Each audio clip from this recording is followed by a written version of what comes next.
All right, check it out. We're at Davis Memorial Park in Las Vegas. You know, at some point you just got to get out of the house with this whole COVID thing. It's pretty annoying, but this cemetery is totally trippy. If you stand here long enough, especially in the busy times of the year, you know, and obviously there's not a lot of flights coming in and out of here, but you will see airplanes.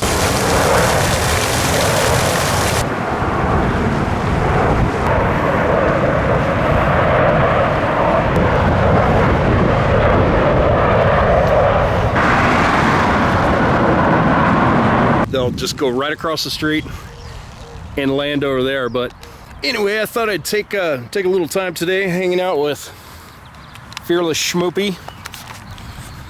Say hi. She's got a pine needle fetish.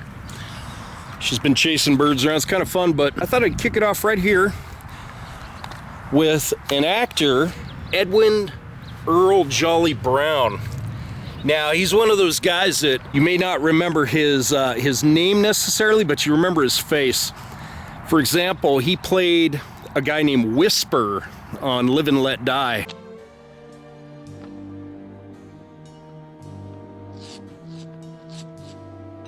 Anybody home?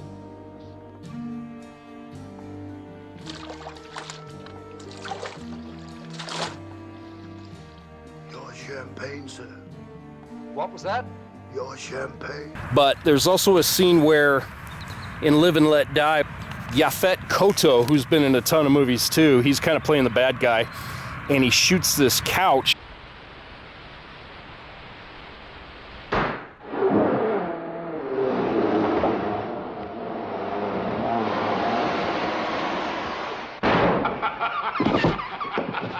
But I love that guy too. But Edwin Early Jolly Brown, he was also in Linda Lovelace for President. Lots of movies in the 70s and 80s, but apparently passed away here in 2006.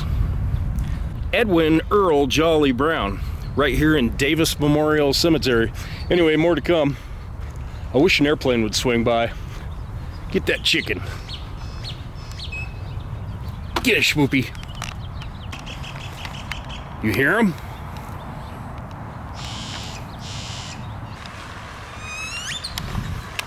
Hear those noisy birds, Schmoop? She wants to go kill birds. Anyway, look at here, folks. Charles Sonny Liston. Sonny Liston, a really famous heavyweight boxer, one of the earliest really successful boxers. Had a pretty interesting life. You know, if you're interested, you should look up his history. But I could save that for another time. Sonny famously fought Muhammad Ali twice. The first time, apparently, look at that little boxing glove. Yeah, that's awesome. That's so rad. Sonny famously, look at this, man, the airplanes come by here like, isn't that friggin' nuts? And they come by here like every 10 minutes. It's crazy, even during the COVID thing. But Sonny famously fought Muhammad Ali in 1964, and the night before, he had famously been drinking heavily. Had a terrible hangover the next day, and lost the match. Can you imagine that? Like the worst hangover ever. You get hammered, and then go have Muhammad Ali or Cassius Clay beat your head in. Yeah, worst hangover ever. But then in 1965, he fought him again and went out in the first round, and a lot of people thought it was a dive. But yeah, Sonny Liston, Albert Collins, just right over here. But anyway, much respect, Sonny. Rest in peace. All right, another classic personality that's here in Las Vegas at Davis Memorial is Albert Collins, grape picker. Played the blues, Telecaster. You would see him a lot of times with a capo ran up a little bit.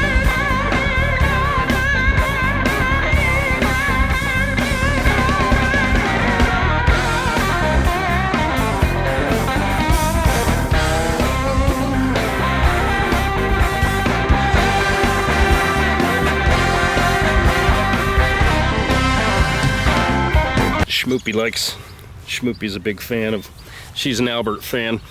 But classic player.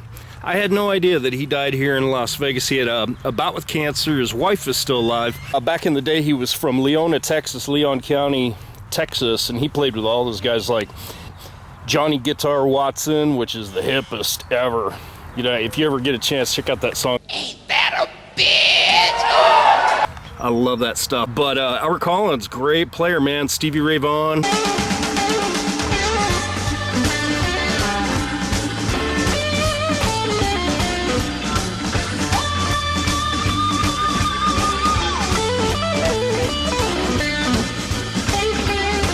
He was famous for playing his gigs with like a 200-foot long guitar cable. You know, I get assumingly before you know, people had remote control ones or whatever. He'd be playing a gig and he would go out into the audience, past the crowd, outside in front of the club, and be ripping and rocking out there, making people come in. But anyway, Albert Collins, very cool. And he's only about maybe 50 yards over the side of this hedge line from Sonny Liston, boxer Sonny Liston. Yeah, right on, man. I think that's really cool. I love to see Albert here. Rest in peace, Albert.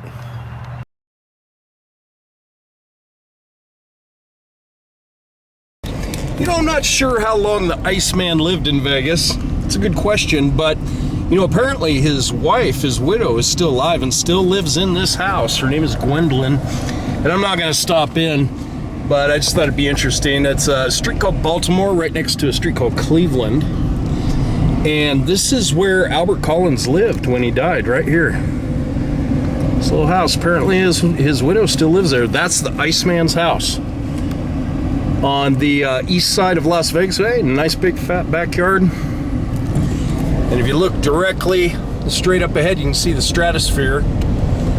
So right in line with the Strip, just off of Eastern Avenue and Sahara, kind of close to the Boulder Highway, as they call it. You know, it's kind of a little older part of town. Some people might call this Henderson. I don't think it's really Henderson, though. That's a little more on the east side. But yeah, this is the Iceman Street. You can see him trucking down here 2 o'clock in the morning on his way back from a gig at, you know, the Sand Dollar or something like that, something rad, you know. But anyway, mad love for the Iceman. Las Vegas. He died in 1993 of cancer. 3 months after he was diagnosed, he died. So it makes you wonder if it was pancreatic type thing.